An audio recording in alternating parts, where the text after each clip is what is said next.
দেখো দেখেছো গাছ ঝুলা? গাছ, হ্যাঁ, ডাল ভেঙে ওই যে ঝুলে রয়েছে, আমি দেখতে পাচ্ছি তো। হ্যাঁ ঝুলে আসছে, তখন তখন ওখান দিয়ে পড়ে পড়ে পড়ে পড়ে ইয়ে করবে, কিন্তু ওখানে ছোপ মানে ইয়ে আম, কি আম? অল্প আমটাও। তুমি কটা আম খাবে বলো তো? একটা। একটা? গাছে তো অনেক আম রয়েছে, তুমি বলো কত আম রয়েছে। দেখো বাড়িতে ফ্রিজে কত আম রয়েছে। কি করছো তুমি?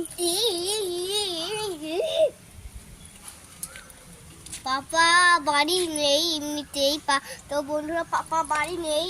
তারপর আমার একটা লোকের জন্য আমার সাইকেল কেনা হয়েছে, তাই জন্য সাইকেল কেনা হয়েছে। সেই সাইকেলটা আমার আমার বন্ধুর না, কারণ না, সাইকেলটাই অল টাইম আমার ঘরের মধ্যে চালাই, তখন তখন বাচ্চা চালাই। কত বাড়ি তাও